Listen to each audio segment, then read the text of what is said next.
नमस्कार मंडळी. तर आम्ही आता रुद्रप्रयागवरून निघतो आणि आम्ही चाललो आहे नीलकंठ महादेव आणि ऋषिकेशला आणि फायनली ऋषिकेशला चाललो आहे. तर चला बघूया आजचा व्हिडिओ कसा होतो आहे. सकाळी 6:30 वाजल्यात आणि आता इकडे आमच्या सगळ्यांच्या बॅग्स निघतात आणि आम्ही आता इकडून फायनली निघतो आहे. तर लेट्स गो, जाऊया आता आपण. आजचा काय प्रवास असणार आहे, काय मजा असणार ती सगळी तुम्हाला आजच्या ब्लॉगमध्ये बघायला भेटणार आहे. सर्वांनी जाऊन माझ्या चॅनलला सबस्क्राईब करा.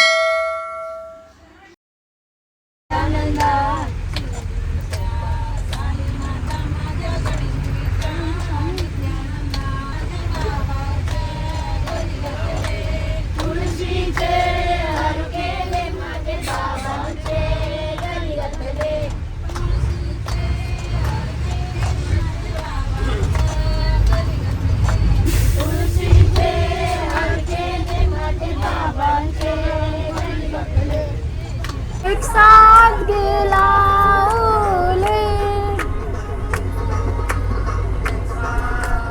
उशाई नाच.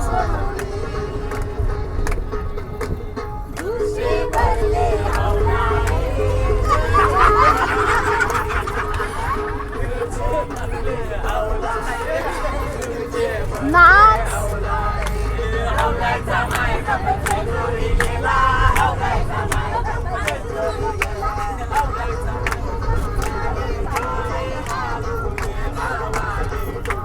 पैसोन्याचे नटवाले, पैसोन्याचे नटवाले. उशाई ना जय जा जय जा जय जय जय जय जय.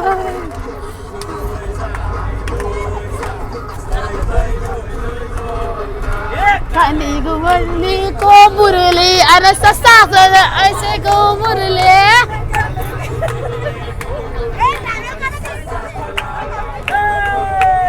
जय जा जय जा.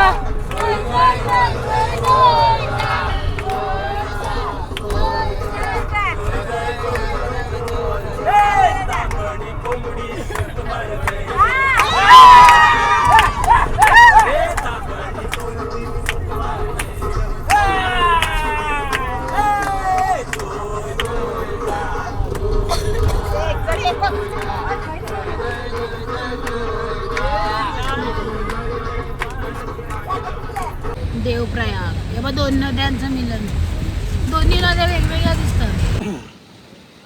काका बोला.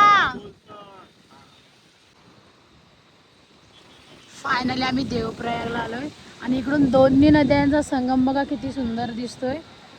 एकीकडे आहे अलकनंदा आणि एकीकडे आहे भागीरथी. संगम आहे साक्षात गंगा नदी. गंगा नदी व्हायलाच अवतरण झाली ना. अच्छा. भगीरथ राजाने तपस्या करून गंगा नदीला आवाहन करून नदी व्हायला तपश्चर्या ते झाली. सगळे 33 कोटी देऊ त्या गंगेच्या बरोबर, कारण मग गंगा आयली पृथ्वीवर ते मग आम्ही गंगेच्या बरोबर येतो. मग ते पहिलाच देवप्रयागलाच ते आले 33 कोटी. अच्छा, म्हणजे पहिल्या गंगा इकडे आली काय? पहिल्या गंगेचं अवतरण ह्यांगा जाईल. ओके. त्यांच्या बरोबर ते 33 कोटी देऊ आहे. अच्छा, म्हणजे पहिला देव यांगाला आले. नंतर मग रामान जो वनवासाला होता, राम वनवासाला होता तो 11 वर्ष पहिलाच त्यानं वनवास हे केलं रामाने. हे रामाचं हे आहे यायला. अशी अलकनंदा न भगीरथी दोन नद्यांचा संगम आहे यायला देवप्रयाग. देवप्रयाग. 4 धाम जे लोक करतात, चारुली धाम, त्यांतून पहिला आंघोळ करायचे असते, मग त्यांचं ते 4 धाम पूर्ण होते असं ते सांगतात. पण याला आता हे नद्यांच्या पाण्याचं काय, म्हणजे हे बघा तो पाणी वेगळा, यो पाणी वेगळा.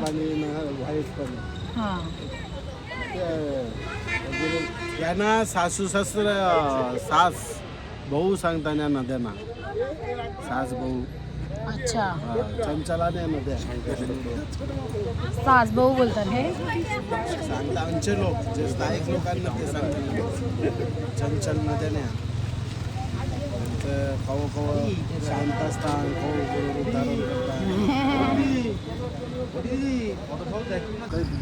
हम पहाड़ों में खारे हे ककडी सगळे दर्शनाला गेलेत. आम्ही खातो का सो आत्ता आम्ही देवप्रयागवरून निघालो आहे आणि हे बघा हे लोक सगळे दमून आलेत आणि चाललो वाईज आम्ही पुढे.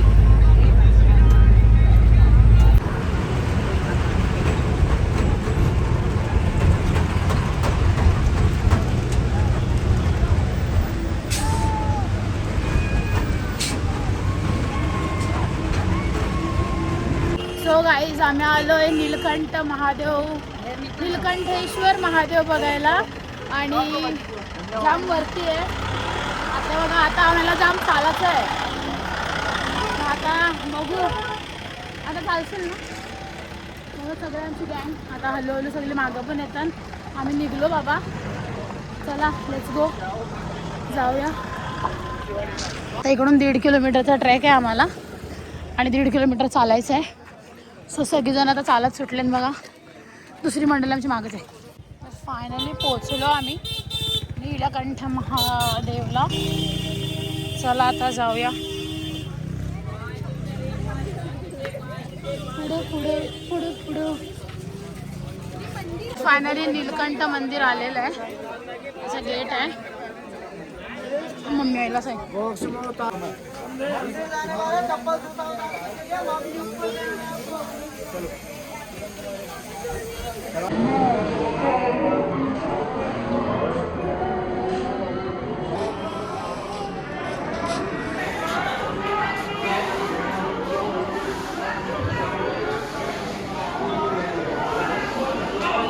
हे नीलकंठ महादेवची खरी खरी स्टोरी आहे. हे स्वयंभू शिवलिंग आहे. लाईन बघा. सो आता आम्ही लाईनीत आहोत आणि आम्ही चाललोय.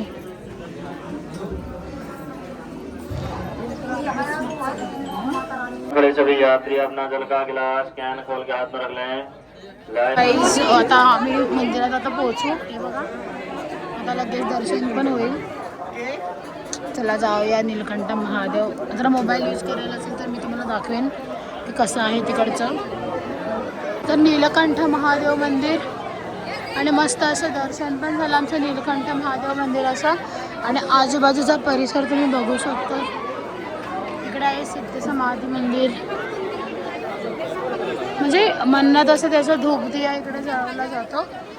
आणि हे झालं आपलं नीलकंठ महादेव मंदिरचं दर्शन. आणि ह्याची स्टोरी आपल्याला काका सांगणार आहे. माकडं बघा एकदम अशी वाईट वाईट.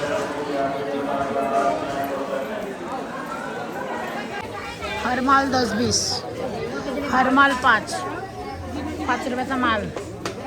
मम्मी मग सगळं 5-5 रुपये. यांना दादावाला आहे यांना 30-30 वाला आहे. बाकी का 16 तारीख से चालू है. दिल्ली हरियाणा पंजाब 20-22 तारीख को खुलेंगे. 20-22 फोटो कुठं सांगते कुठे काय आपल्या घ्यायला चालू. दर्शन झालं का? दमल्यान विचार्या सगळ्या. आता कुठे जायचं आपण? चला आता दर्शन झालं ना बरोबर सगळं व्यवस्थित. शिवलिंग घेतलाय बघ मी. बघा आत्याने शिवलिंग घेतलंय.